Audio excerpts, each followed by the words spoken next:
We are one nation, one people. When called upon to give from within, we come together and find that our capacity to help others is limitless. Here, we are fearless. What lies inside all of us is more than data. It's life.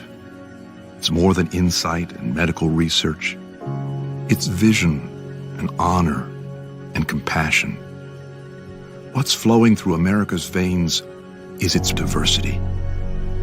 The next great breakthrough will be found in each and every one of us. And what we find there will unlock mysteries, heal the sick, and eradicate disease. We ask for 1 million individuals to come forward and stand on this landmark in history.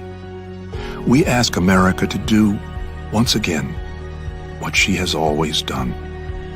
Lead the way forward. We're one nation, one people, but all of us are different. And it's those very differences that will lead to answers for generations to come.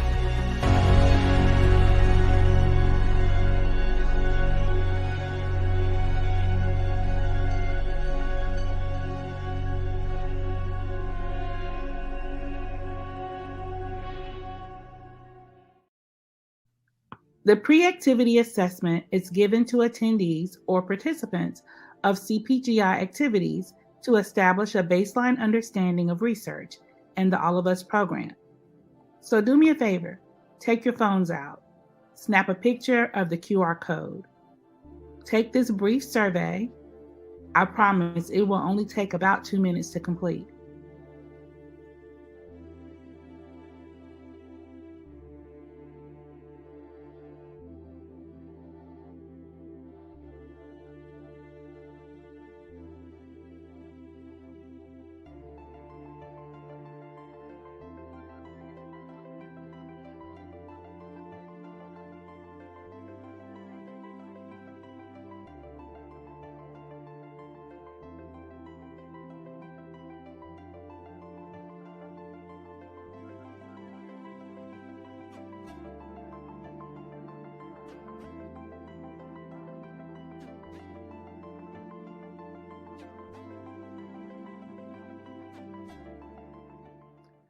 Good evening. I am Stacy Jones, the NPHC Program Coordinator. I bring you greetings from the Black Greek Letter Consortium and the All of Us Research Program. We want to welcome you to the second Black and White Table Talk. We have intentionally designed the Table Talk series as an interactive engagement featuring topics that enhance our community's resiliency on issues such as male breast cancer, Black mindfulness, Black girl magic, and Black boy joy. Tonight's Table Talk will include a riveting discussion about Black mindfulness as a health tool that can be used to put us on a path to being holistically well in terms of our mental, physical, and emotional health. So, what is health research? The first step is to understand the concept of health research. Research is the process of finding out new things. Health research is the process of finding out new things about improving people's health care.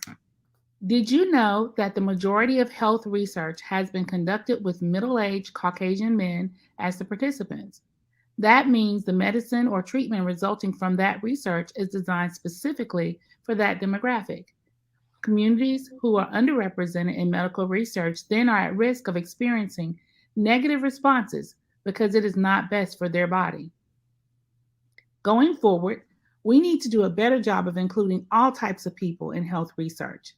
The only way we can fix this injustice is with your help. So, what is the All of Us Research Program? All of Us is a program led by the National Institute of Health that's working to improve healthcare through research.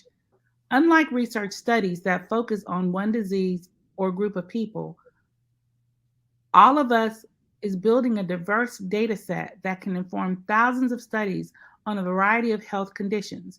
It is a longitudinal effort to gather data from 1 million or more people living in the United States to accelerate research and improve health by taking into account individual differences in lifestyle, environment, and biological makeup. All of Us is the largest and most inclusive health research program ever.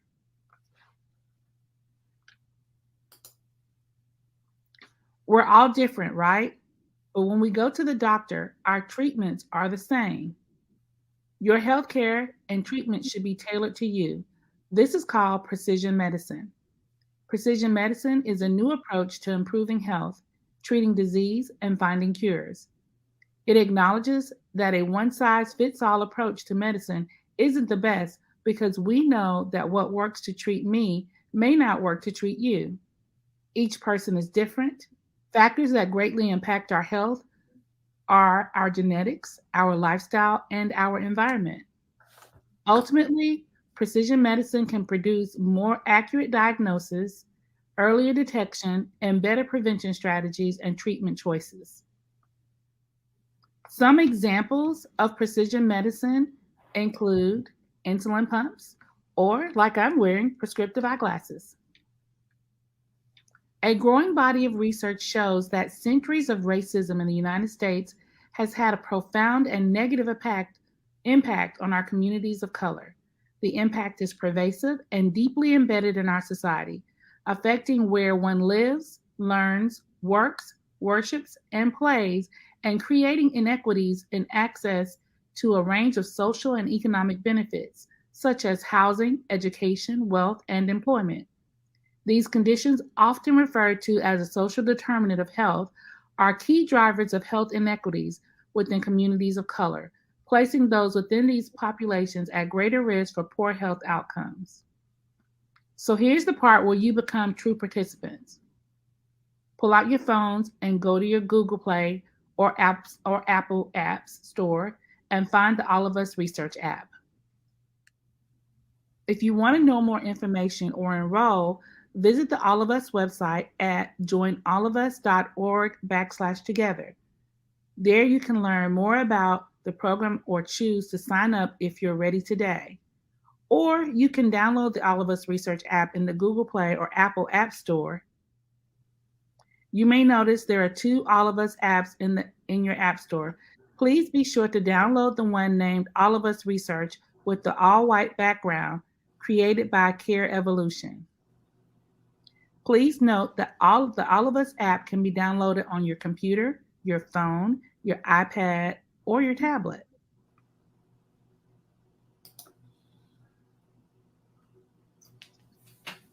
Once you've created your account, you will be asked to give your consent. This includes reviewing a series of videos which will provide more detailed information about the program. These describe all types of information you may be asked to give. Once you feel comfortable that you know what to expect, and if you are ready to give your consent, you'll electronically sign the consent form. You can do all of this from your computer, tablet, or smartphone, or at a partner center. You may also elect to share your electronic health records, which is a digital version of your medical chart, and complete the consent to get DNA results. You will be asked to answer several health surveys. In combination with other health information, the answers provided in these surveys can help researchers identify patterns about how our lifestyle and background affect our health. After these initial steps, you may be asked to share your physical measurements and provide your biological samples so that the program can help researchers better understand how different factors, including our genetics, make our participants unique. Okay, so now's the time for you to go to your app or to the website, locate the Join Now button to create your account. Or if you're not ready to do it right now, come back when you're ready to be a partner. Here's an example of All of Us at Work. The Minority Student Research Symposium with the All of Us Research Program invited underrepresented minorities to complete a research project using data from the All of Us Research Hub and present their work in a virtual poster session on Saturday, May 22nd, 2021. Greater participation of all racial and ethnic groups is needed in biomedical research. URMs represent over 30% of the U.S. population by less than 9% of STEM PhD members and 7% of all physicians.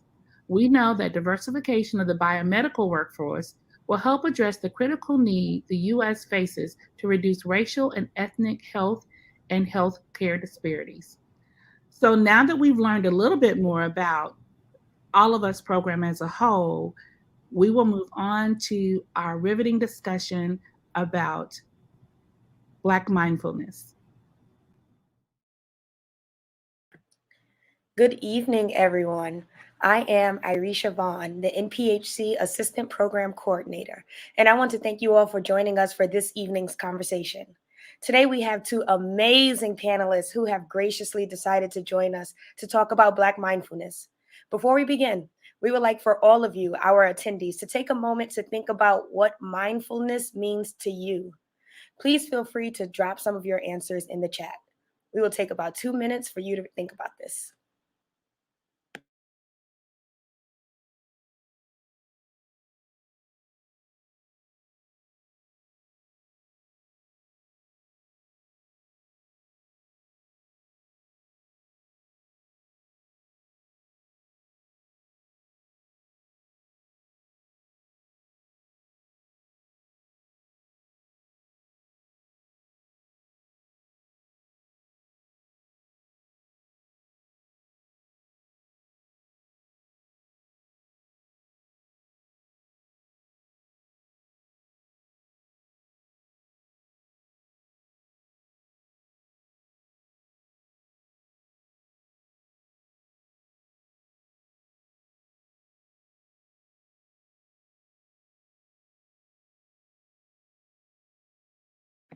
Awesome. So far, I see that someone has wrote, taking care of myself mentally and physically. I agree.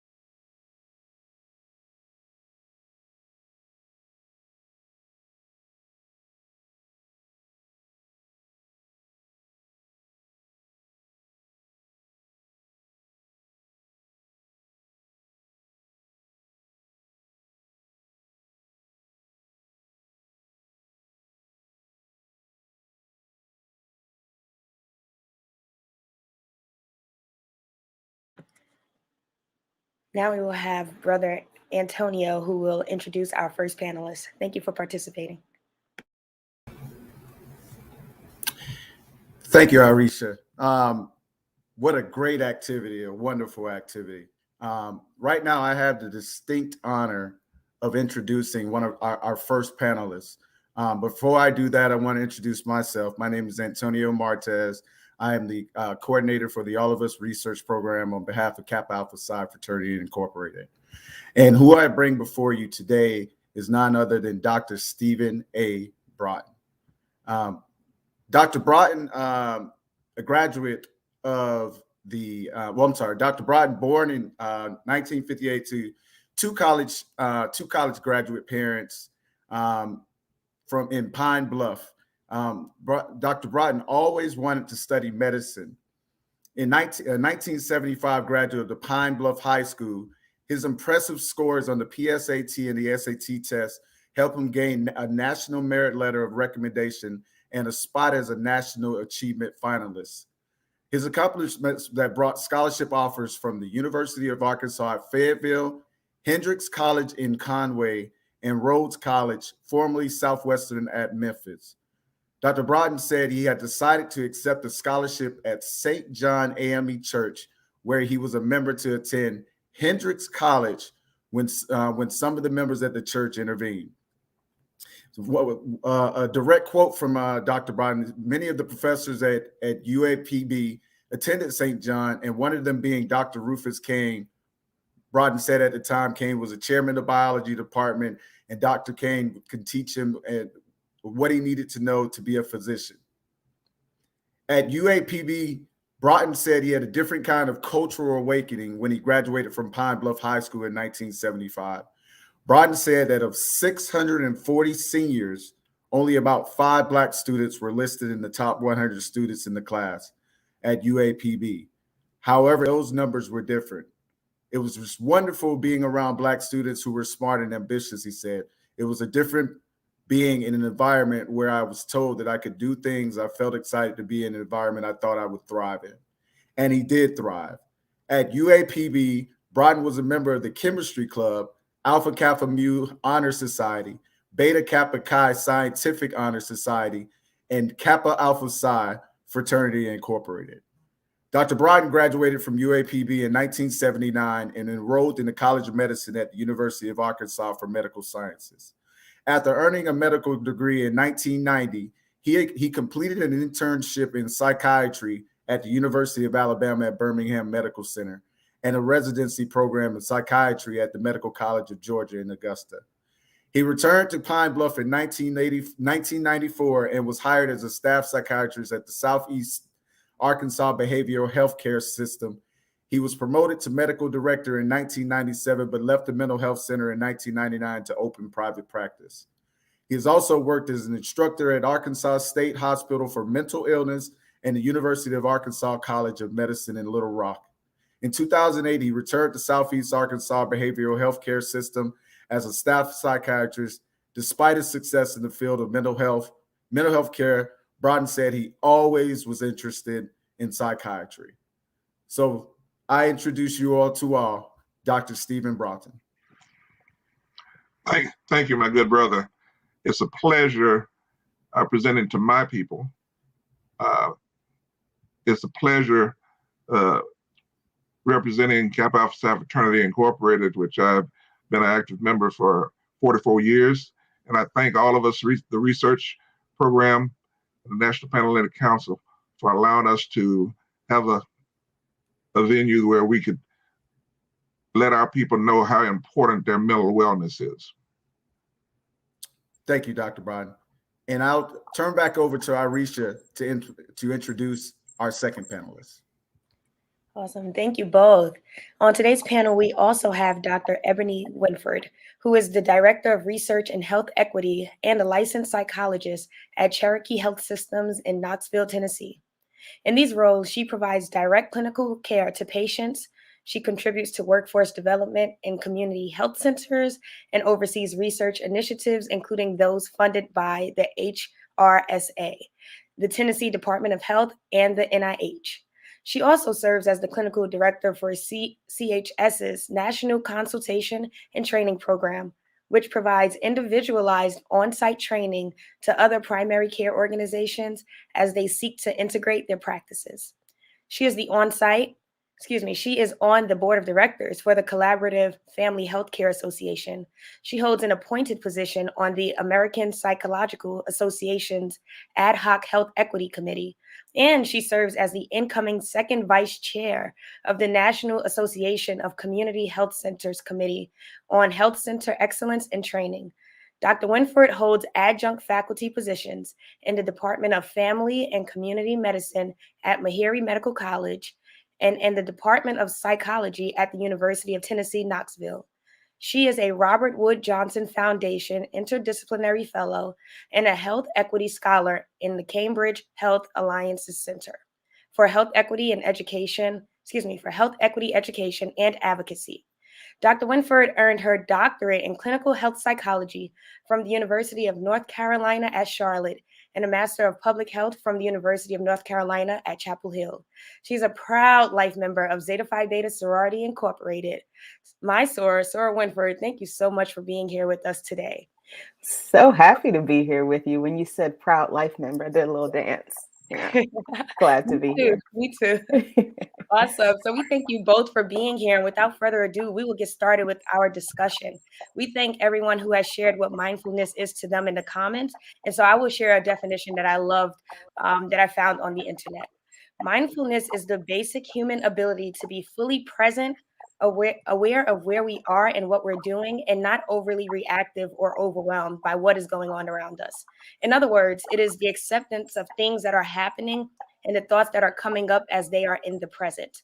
There's growing research showing that when you train your brain to be mindful, you're actually remodeling the physical structure of your brain. So considering that, I will start off with Dr. Broughton. Dr. Broughton, when you envision a person practicing mindfulness, what do you see? Well, I see a person that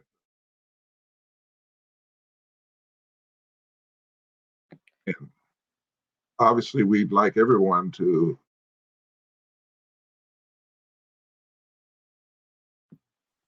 And I just want to make sure really quickly, it seems like the audio is going in and out for you, Dr. Broughton.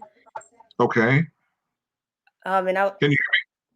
Yes, I can hear you now. Okay, let's try one more time. Okay. Obviously, we like everybody to know that and understand that wellness comes from brother. That's one of the things that I learned in practice of psychiatry is that not going to solve all the problems of the mind. It's not going to help you function better. You have someone to help you manage through the problems. So I'm so sorry, and I'm sure your answer was so great, Dr. Broughton, but it seems like the audio is still going in and out. So I want to ask if Bruce can help you out on the back end while I ask Dr. Winford, what does she envision a person practicing mindfulness? When she thinks of a person practicing mindfulness, what does she see? If that's okay with you, Dr. Broughton. Sure. Thank you. You know, I always like to think about mindfulness as paying attention on purpose. So I envision people doing exactly that, mindfully engaging in every activity that they do all day. So I could be mindfully communicating with you all right now, actively paying attention to what you're saying instead of anticipating what I want to say in response to what you've said. We can mindfully walk, we can mindfully eat. Believe it or not, we can mindfully drive.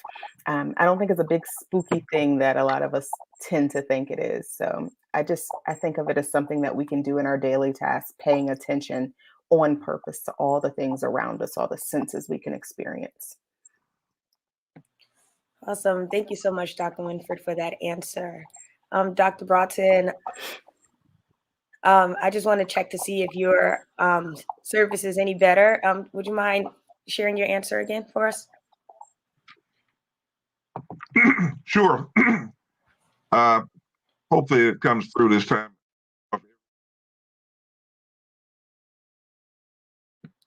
Unfortunately, It's still spotty. it unfortunately is. And so someone is going to help you on the back end, and I will go on to the next question and circle back to you. Okay. Okay. Awesome. Thank you. So our next question, Dr. Winford, is there are 5 steps to being mindful: letting go of past and future thoughts, accepting the present moment, meditating, getting in touch with your senses, and practicing mindfulness during routine activities. How can the attendee, practice letting go of past and future thoughts in order to live in the present? And how can attendees fully accept the present moment? I love this question, and it's something that I do with my patients during any interventions. And if you'll like entertain me for a few seconds, I can actually show you what I do with my patients. So I invite everybody to kind of sit up in their seats, plant your feet down on the floor if you can. Close your eyes if you want to. I don't care. I can't see you. And start taking really deep breaths. But I want us to notice 5 things that we can hear. You don't have to label them. You don't have to judge them. Just say, there's a sound, there's a sound, there's a sound, there's a sound. So when you have those 5, just keep breathing. And now identify 4 things that you can see. And even if you decided to close your eyes, you know, we can see the little splotches of light behind your eyelids. They count. So just count them 1, 2, 3, 4. Good. Name 3 things you can feel and not your emotions. Like, I feel the floor under my feet. I feel my chair under me, supporting me. I feel my glasses resting on my nose. Now label 2 things that you can smell. And if you're wearing a mask, it may be your own breath, and that's okay. Lastly, Name one thing that you can taste. And I do taste chocolate because I had some chocolate before we started. Now, that is a way to let go of the past, let go of the future, because for those 30 seconds that we just did the five senses exercise, we were right here in the right now. Now, some of you, of course, your brains were going like, what the heck is she talking about? This is crazy. I don't want to do this. It's all good, because mindfulness means paying attention on purpose and gently bringing your mind and your body back to the experiences that you're having now. So even when your mind wandered, you were still fine. So I typically do an experiential exercise like that with patients to bring them to the present. And I ask them to reflect. So for that time we were talking, what did you notice? And they typically say, I was right here in this room. And so I call that the five senses grounding. But additionally, I like to incorporate something called acceptance and commitment-based therapy, which is part of the third wave of CBT that we see. And it's this idea that there are some things in life we cannot change. I don't care how we fight it. I don't care how we struggle. Time is not something we can change. The fact that pain serves a purpose is not something we can change. Thoughts being produced in our heads are not something we can change. When we learn that there are certain things we can't change and we say, cool, I can't change that, but what can I change? There's power and finding your values and finding your goals and making decisions that support that rather than trying to fight the things that you have no power over to begin with. And so those are two things that I do with patients to bring them to the present moment and to help them detach from the past and the present and the future, excuse me. Awesome. Thank you. And so then those were great examples of what your clients can do and what I will practice doing when I need to be more present and in the moment. So I truly thank you for sharing it. When you were doing the five senses grounding, I wrote it down so that I can remember. And I'm fortunate or grateful to have your number so that I can call you and say, can we go through that again? Because I need a moment to just sit and be in the present. So I'm also grateful to be connected with you, Sora.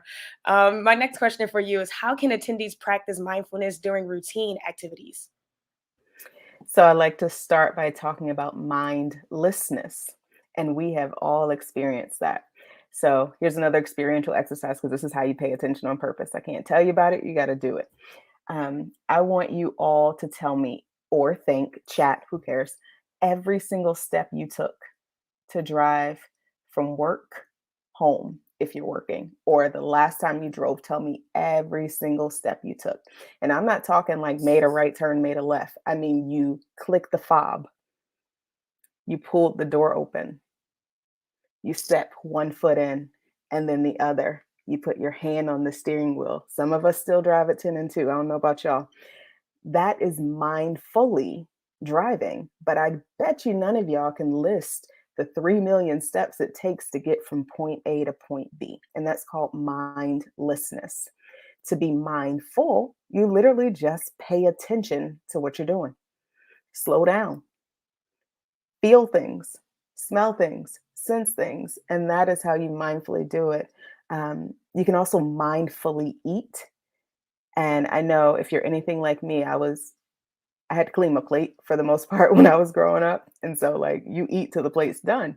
But mindfully eating means taking a bite, putting your utensil down and really experiencing what that food feels like in your mouth while you taste it, while you chew it, while you swallow it, and then like breathing until it's like down up in there.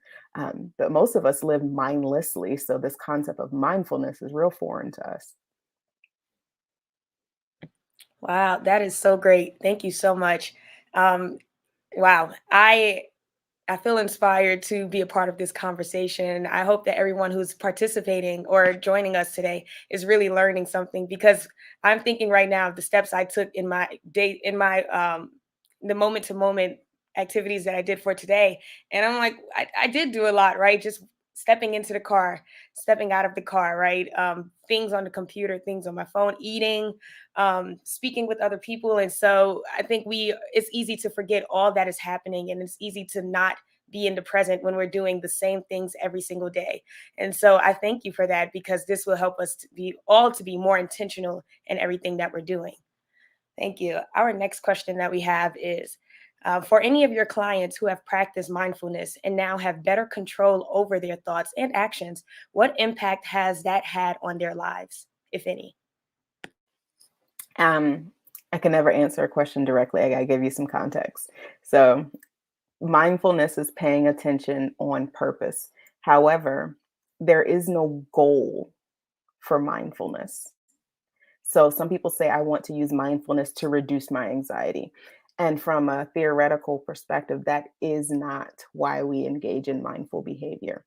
The goal is to be present, to pay attention on purpose. And if you happen to notice that your anxiety was reduced, that's called like one of those unintended side effects. It's a good thing, but it's not the goal of mindfulness. We see that mindfulness is associated with reduced experiences of pain, but the goal is not to reduce the pain, it's to pay attention on purpose.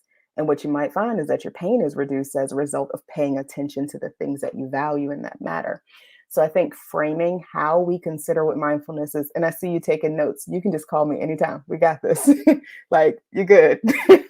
But like, good. Okay. I think I have somebody back with me. But yeah, welcome back. So again, we see sometimes some of those unintended consequences that might be reduced anxiety, reduced experiences of pain, increased sense of control over their present moment. And also we find that they realign their behaviors to be more in tune with their values and their goals. Awesome. Thank you so much. Thank you, Dr. Winford. There seems to be an echo, Dr. Broughton, but I just want to check to see if your audio is okay. If you want to speak for us really quickly. Well, we have me hooked up with two different things now. I'm hooked up both my cell phone and my audio. Right. I think one of them may have to go on mute in order for it to work. Okay. Okay.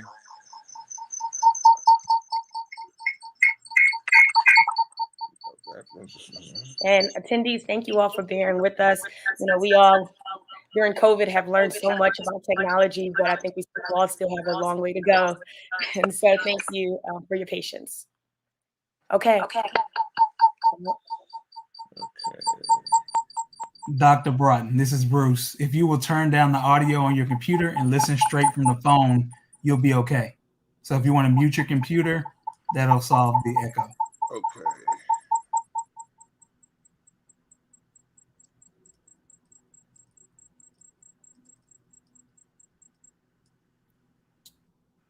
How's that? Perfect. Oh, much better, much better. Welcome back, Dr. Broughton. We are happy that we got such good technical people here. Awesome. So Dr. Broughton, I do, and Dr. Winford, thank you for your wonderful answers thus far.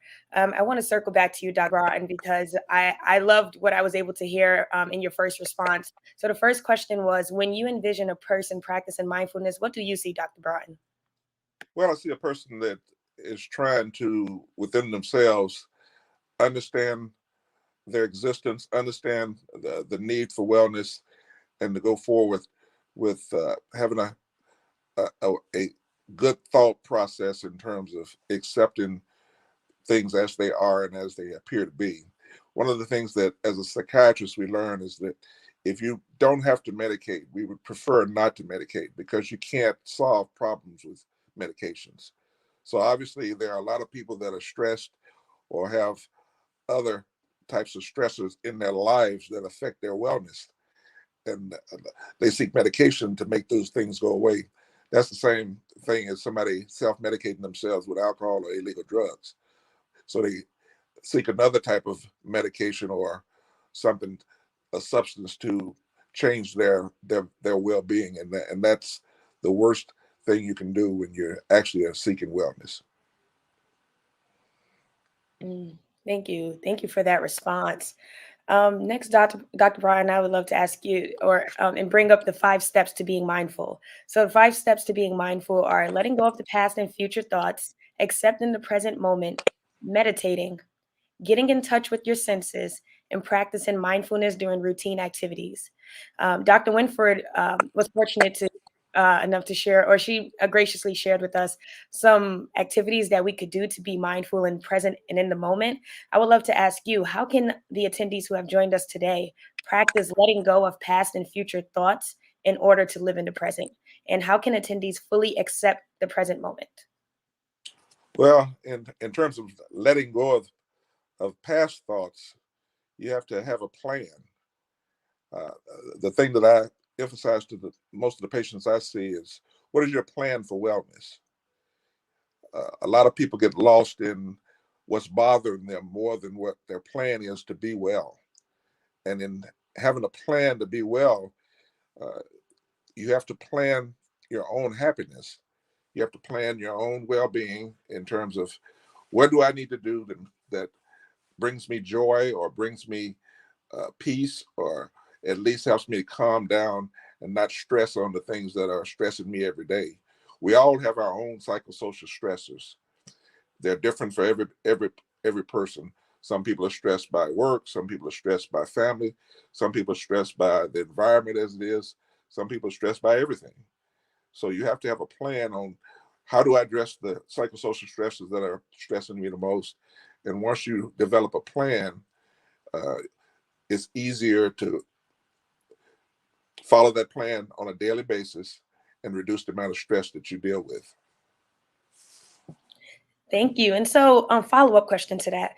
How, when you speak of this plan, for someone or for the attendees who have never thought of creating a plan or planning out their happiness, what does this plan look like? Like, what's an outline of the plan? Well, just like, we talked about precision care medicine. Different people have different stresses, like I said. So if one of the things that stresses you is your job, then you have to assess it. What did my job stresses me, and how do I manage that properly? Do I get another job? Is it a job that I really like? Is it the only thing that I can do? If it's not, then obviously the first solution would be finding another job. But if it's a job you like, then you have to assess, what is the job that's bothering me the most, and how do I deal with it? You either deal with it straightforward, that sometimes leads to confrontation. You can always be passive aggressive and let it bother you, but you find another way to bother somebody else with it. That leads to termination eventually, because you're going to be insubordinate at some point in time. So that's not a good idea. But people find their own ways of dealing with their own stressors. So it just depends on what stressor you're dealing with. Family is the hardest stressor, a psychosocial stressor to deal with, because you can't get rid of them. So I tell people all the time, when you're dealing with family, you have to either accept what they're saying or stop them from saying it. And to stop them from saying it, that means you go around them less often, or you tell them, look, this is bothering me, and we need to talk about this. How can I be more receptive to the conversation you're having, or how can you stop talking about things that bother me? So it's all in the planning. It's all in recognizing what the stresses are, and going about finding a way to relieve the stress. That is great. Thank you. You hit on work, you hit on family, and I think those are two of the biggest stressors in all of our lives. So I thank you for those tidbits. I definitely will take some of that back home with me. Next question for you, Dr. Broughton, is, for any of your clients who have practiced mindfulness and now have better control over their thoughts, what impact has this had on their lives? Well, the ones I deal with, obviously, I'm a practicing psychiatrist, and I prescribe a lot of medications, and I have people who do most of the counseling for me at this time, because we just have too many active patients for me to do very much psychotherapy. So I try to put them with a good psychotherapist that they can talk to on a regular basis. So when I see them and we're talking medications, if their psychotherapy is going well, I like to get them off medications. I would prefer people not taking medications if possible. Medications are something that we can lean on because we feel that they help us, or some actually do help us because there is a biological or physiological aspect of it in our brain that allows the medications to work well and help us with what we need. But if at all possible, if people have certain stresses that are going on that make them more depressed and their situation doesn't change, then the counseling is infinitely more important than the medications. You got to address the issues. But if the medication is helping, obviously we're going to continue the medications. But those people that are doing well in counseling, those who are practicing mindfulness and have better control of their thoughts and what impact it has on their lives, is it causes them to be less stressed. And in most indications, they don't have to be on medications. They can get off medications. Uh, this helps not only with psychotropic medication, but also people who are less stressed, their blood pressure is better. They start living better. They have a healthier lifestyle. They eat better. They sleep better. So that's better for your total well-being, period. Thank you. Thank you for that answer. And hearing that, I think of people who are experiencing depression on top of a number of other mental illnesses.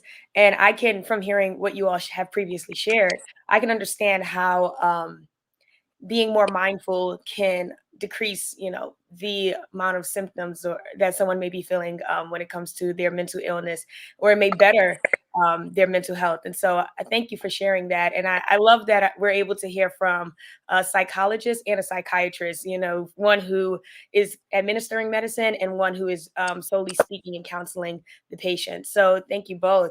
I have a question for the both of you, and I will ask Dr. Winford to share her answer first. In this around the holiday season, right? We are in the thick of the holiday season where holiday depression is at an all-time high, and COVID numbers are rising as well, causing people to silo themselves in their homes a lot more than they would like. How can someone who is struggling during this time work to retrain their brain, and what type of support should they seek, Dr. Winford? I have a two-pronged answer because, again, I can't just tell you one thing. One, I think it's okay for us to honor the fact that this is hard and there is no magic fix to the fact that to ensure our safety, we have to withdraw from our typical activities, or at least the frequency of those activities.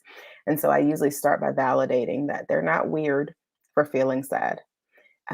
Even if we didn't have a pandemic, for a lot of people, holidays are hard because they may represent first, first whatever that a family member isn't there, first something where they've moved, 50th reminder of something. So holidays minus the pandemic, they just suck for a lot of people. They evoke a lot of memories. They could be triggering. They could really just not be for you. Some people choose to withdraw just because they want to protect their wellness. And to some extent, that's cool, but we got to recognize that avoidance is only good in the short term. It is not a good long-term approach. And what happens is that we get this cycle of anxiety and avoidance where you initially withdraw to reduce the distress. And then you get more stress because you're struggling on your own. But then you're like, I ain't going around nobody. Like, if I go around people, they'll stress me out. And then you withdraw. And now you're like, I really need to talk to somebody. But like, if I talk to people, they're going to think I'm crazy. I'm not going to do it. And then you withdraw again. Right. So anxiety, avoidance. So I start by validating you're not weird. Two, what are some things that you have found that you used to really enjoy, but you haven't done in a while? That's called behavioral activation.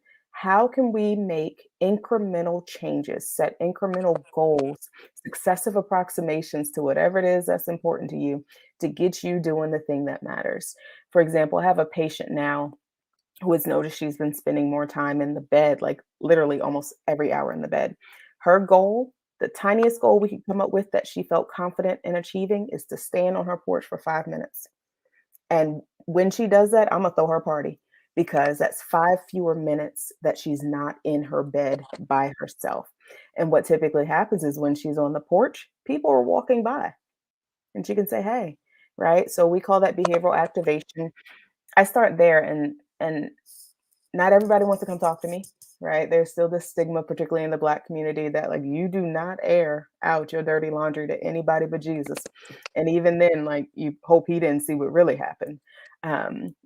But no one typically is like, yeah, let me go talk to my therapist, especially if we're Black. So I try to focus on things that can empower them. If they come, I want to make them feel welcome, celebrate the heck out of the fact that they showed up and asked for help, and reinforce the fact that we're going to make tiny, tiny, tiny, tiny changes, so small that you have no choice but to be successful in your journey. Thank you so much. Thank you. And you're right. You know, there is still this stigma around therapy, getting help. And so that's part of the reason we wanted to have this conversation. And we're hoping that some of the attendees are not in therapy so that they can hear from the two of you and understand that it is not a crazy idea. It's not a crazy concept. You don't have to have a serious mental illness to seek therapy. You know, if someone commented that the holidays are definitely difficult for them. And I want to, if they're not in therapy, I want to encourage that they go to therapy to see someone like you who can help them just take small steps to make the holidays a little bit better for them. Because I think it can be difficult for so many of us and for so many different reasons, whether it's like the matriarch or the patriarch of our family has passed away. And so it's a little different, right? And so seeing someone like you would definitely help us get through those hard moments so that we can just enjoy the holidays. So thank you. Thank you for sharing that, Dr. Winford. Dr. Broughton, same question for you. How can someone who is struggling during this time work to retrain their brain, and what type of support should they seek? Indeed. Dr. Winford hit on a lot that is absolutely spot on. One of the things I tell my patients is the fact that the holiday seasons are difficult anyway. As a medical person, one of the things that I deal with is the fact that we all have seasonal issues with our mood, and it's normal. There's less sunlight during the winter months because you have, and sunlight works on the endorphins and enkephalins in our brain. They have the shortest days, so less sunlight. Your brain is stimulated less, so you're not as mentally sound from a standpoint of being happy and have an elevated mood as you are during the warmer months, the time when there's more daylight. So everybody has the tendency to have a little bit of depression during the winter months anyway. But during the holiday seasons, we also think of all the people that we've loved and lost. We think of all celebrating the happiest parts of the year during a time when we miss people more. So you have to deal with that. And the reality is, as I talk to my patients about this time coming, we prepare ourselves for the winter by understanding that during this time, and we had a double whammy with the pandemic. You know, one of the things we tell them in the winter months is you have to get out more, you have to socialize more, you have to talk to people more, you have to interact more with people that you love and care about.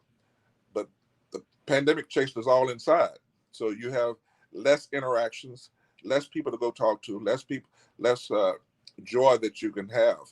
So, and even though we're isolated, we still have these forms of communication. We have cell phones. We can get on open computers and go through video chats. You can still communicate with a lot of people, which takes some of the isolation away from you. And I encourage all of my patients to talk with somebody on a regular basis. You know, one of the things we do and that we've recommended in my fraternity is the fact that we check on our brothers. I said, never leave any brother behind. You got to reach out there and touch brothers and let them know that I am my brother's keeper.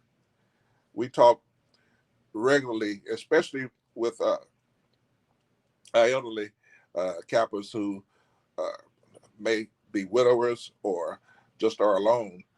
We want to call them just about every day if possible and interact with them. Even if you don't do anything but calling them and talk about, did you see the football game or anything? Just having that, hearing another human talk to them and interact with them is a way of getting people engaged.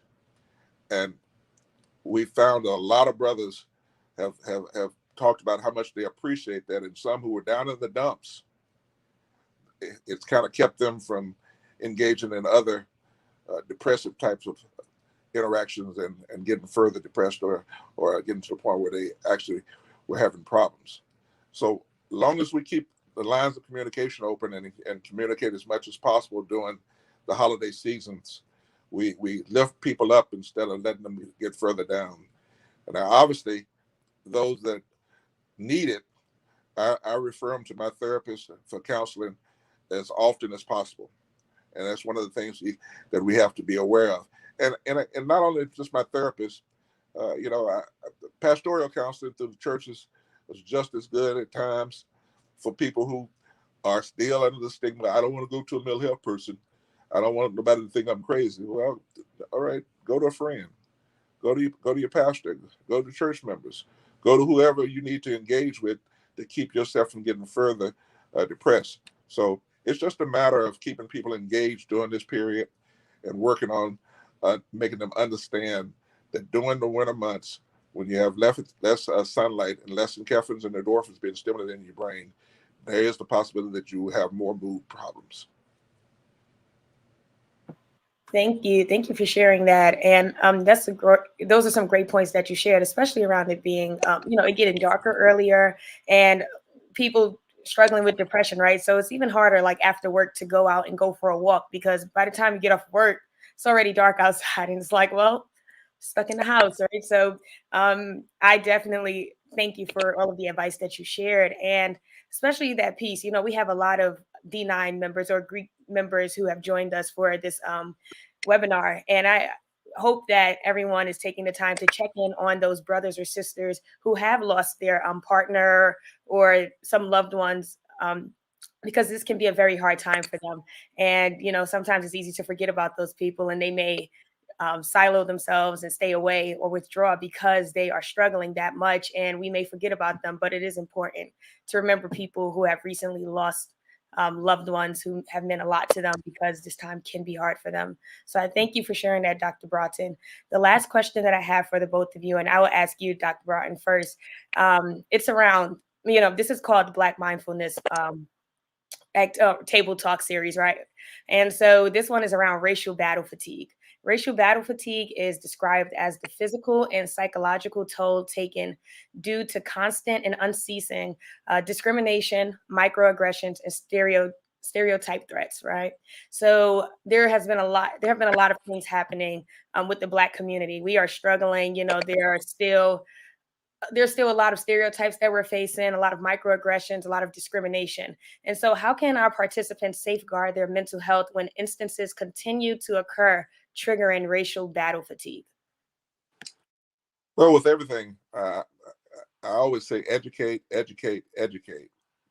And once you educate, have real discussions. And sometimes real discussions are difficult, especially for our people, because we have a tendency to be very different in not only our lifestyles, our the things we believe in, but some people have a tendency to feel that they don't belong in certain discussions. And having a real discussion about race and some of the things involved in this racial climate that we're in right now is difficult for some people, because they've been taught all their lives to do the best you can and not worry about race.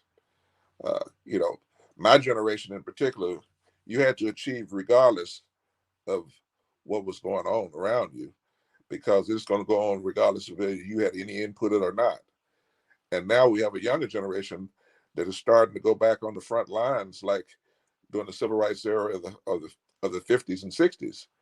They're on the front line, and they're dealing with real issues, real daily things on a daily basis, and they don't have the time. They need our support.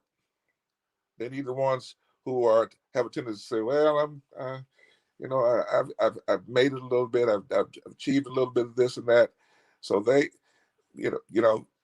have a tendency not to be supportive as much as they want to, because people don't want to lose their status and their place in society at this time. Well, we have to have courage as a people, and we have to be able to say the things that support these young gifted people who are going out, that dealing with what's real. Again, that's Black Lives Matter, Black issues matter, Black everything matters, and not be afraid to say it. You know, something that's coming back that I said it once to a group of young undergraduates once was power to the people, and they thought I said something new. That's been around before when I was a child. But we are who we are, and we have to support this new generation because they have a new understanding, and they have a new battle that's consistent. And the best thing we can do in terms of the racial battle fatigue and everything, the toll that is on us is support the people who are fighting the battle, and be part of the battle if you can. You know, it doesn't take much to say what you think is wrong, and it takes some courage for some people, but that's not doing as much as what our ancestors who come before us have done. So just be supportive and let them know that they're not alone. I think that's the best thing we can do in terms of helping their mental health and their mental well-being. Awesome. Thank you so much, Dr. Broughton. Dr. Winford, I will ask you the same question. How can participants safeguard their mental health when instances continue to occur, triggering racial battle fatigue? Let me just say, I'm tired, y'all. I'm just going to start by saying that. Like, I don't even want to pretend that as a Black woman who's one of the 4% of Black psychologists in the whole United States, that I am feeling fully supported in the work that I do, because that's not the case. Oftentimes, I am the only person who looks like me in the room doing the work for the people who look like me, and no one does the work for me. I'm tired. Will I stop? Absolutely not, because who's going to do it? Right? And so I just want to start by acknowledging, I validate at the beginning, I'm tired. And I bet y'all tired too. And it's okay to be tired. Another thing that this has been my mantra for the whole year. And if you've heard me on any forum before, you will have heard what I'm about to say. My peace is more important. And even though I will fight for people who look like me, people who have been historically oppressed, people who have been historically marginalized and currently disenfranchised, there are some things that I have to ask myself. Will I be able to sleep at night if I do this? Right. Will I be able to sleep at night if I don't say or do this? And my peace has become my litmus test for every action that I take. And if it doesn't align with my peace, I can't get into it, no matter what it is. And so my peace is more important. And finally, I've had to, in service and in honor of my peace is more important, I have made a scary and intentional decision to stop code switching. And why is that scary? Because I'm typically the only one who looks like me in spaces that I occupy. But I talk like this to my patients, to my students, to y'all on this public forum. Like, you're going to get every piece of me. I'm not going to contain it, because my peace is more important. And that's how I revive myself, because I am tired, right? I can't stop. This is acceptance and commitment-based therapy, right? I can't stop people from being white supremacists. But what I can do is fight where I can, pick and choose strategically where I show up and how I show up. And I'm going to show up as my whole authentic self. And I challenge you all to do exactly the same, because when I started letting go of like these expectations of what people have of me and started focusing on my peace, let me tell you about how well I sleep at night. My peace is more important. And I want y'all to steal that, borrow it, put it on a t-shirt. I don't care. But that is one of the ways that I am combating racial battle fatigue. I've had patients who are white say the N-word with the hard R in the middle of an appointment with me, thinking that that was cool. And I'm like, dude, this appointment's over. Time to go. And I slept very well that night, right? And so my peace is my litmus test. And that's how I'm going to keep pushing through this fight, is making decisions that help me sleep at night. Wow, thank you so much. My peace is more important. I wrote that down. I definitely need to hang that up on the wall. You know, I think it's hard because, as I'm thinking of the audience, right? We have a lot of great and dynamic people who are doing amazing in their fields. And so I'm sure many of our attendees are the only or one of the few Black people in a lot of spaces. And so to put ourselves first and to say that our piece is more important, it's a hard thing to do. And it's a hard mantra to like really accept and follow, but it is very important because a lot of us don't sleep well at night. And so I thank you for sharing that. Thank you both. Thank you both. And so that was the final question that we had. And so while I wrap up this part of the panel, I do want to invite all of our participants to share any questions that they have for Dr. Winford and or Dr. Broughton in the comments. I thank you both for sharing all of the knowledge that you have and all of the information that you have shared with us today. We hope that all of the attendees gained some takeaways from it all. I know that I did. As you all can probably see, I was taking a lot of notes over here because while I am moderating, I'm also learning as well. And I'm just grateful to have been a part of this conversation because you both are doing amazing work for a lot of people. And I thank you both for taking the time to speak with me and with our participants today. And so I will go over to the comments to see if there are any questions. And so far, and if you all want to look at the comments, people are applauding you and sharing that this webinar is amazing and that you both are exceptional because you are and very dynamic. And someone said, in the words of Tupac, you are appreciated. So thank you both. And I will wait a few moments to see if there are any questions coming in from anyone. And I know someone asked in the comments if this is being recorded. It is being recorded. I ask that you all please do share this with your sorors, your brothers, your friends, your cousins, parents, whoever you want to share it with, because this conversation was and is very important. And hopefully it will help someone, at least one person in your circle as they're navigating this difficult time that we are in.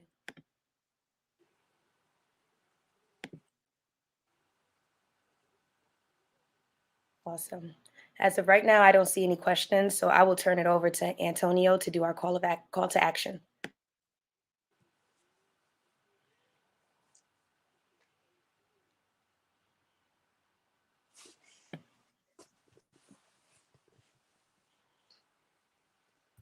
I'm sorry. Dr. Winford, great discussion. I just feel like I need to snap it up for both you and Dr. Broughton. So just wanted to give a quick call to action for everyone that's viewing. Black mindfulness is the pursuit of mental health clarity and knowledge of mental health issues for the African-American demographic. In the wake of this life-changing world pandemic of COVID-19, suicide rates have climbed, drug and alcohol addiction continue to plague our communities, and families are torn apart from behavior issues that potentially can be avoided by intervention. While the challenges we face are great, beginning to educate not only ourselves, but those around us helps to shine a more focused light on mental health and just simply paying attention. So my call out to action is simple. Pay attention to those you love and care for. Constantly check in with family and friends. Be aware and open to listening and never prejudging if one's behavior changes in an unfavorable manner. Discussions like this this evening truly help to educate and bring awareness. So again, I'd like to thank for each and every one of you for your participation with this within this mental health educational experience. Like I just said, it's been recorded. Please share with your friends. Please share with your families. And again, pay attention. Mm-hmm. So to each and every one of you, thank you, thank you, thank you. Good night and happy holidays. Mm-hmm. Thank you, Antonio. And before everyone leaves, I did see one question if Dr. Winford and Dr. Broughton if they have one moment. And this because it's such a great question. And I think a lot of people, including myself, we struggle with this. Someone asked, how do you see a family member less when they need you? Boundaries. No is a complete sentence. I love you, and I don't have to give you everything. I do not have to disturb my peace to support you. If y'all know me, you know I will take these clothes right on off and give them to you. And I'm going to go to sleep if I have to decide, no, I'm not dealing with you right now. But no is a complete sentence, and boundaries. You got to pick and choose how you show up, when you show up. Just because they say they need you doesn't mean you have the energy or the time, or you have to give the energy or time in response to their request. You get to choose when, how, and for what things you show up. Thank you so much, Dr. Broughton. I totally agree. That couldn't have said it better myself. Matter of fact, she said it so well. Only thing I'm gonna add on that is something that people need to know. The most difficult boundaries to draw on with family members. So it's definitely important to be able to set boundaries with family members, because they will get on your last nerve. Awesome. Thank you. That was a great way to close it out. They will get on your, they sure will. So I thank you both. And I love that, Dr. Winford, that no is a complete sentence, right? And just, and it's hard. I think, like you were saying, Dr. Broughton, saying no to a family member is harder than saying no to anyone else in the world. And so to set those boundaries, I think personally, I think it takes a lot of practice. And you can practice with your friends, with your significant other, but it is very important, because it is sometimes important to set those, well, it is always important to set those boundaries with your family members to protect your peace, because my peace is important to me, right? So thank you so much. Thank you both so much for taking the time to join us today. Antonio said it very well when he closed out our session, but I just wanted to take a moment to acknowledge that question, because I think so many of us are struggling with it. But thank you. We will now go into the post survey. Thank you again, everyone, for joining us tonight. We hope that you learned something. We hope that you share this conversation with everyone that you know. And yes, have a wonderful night. We hope to see you for our next session. Thank you. The post-activity assessment is given to attending individuals at the end of an activity to capture data points that measure outcomes related to the program and to the activity. This assessment takes individuals approximately 5 minutes to complete. So come on, take those phones out again, take a quick picture of this QR code, and fill out this survey.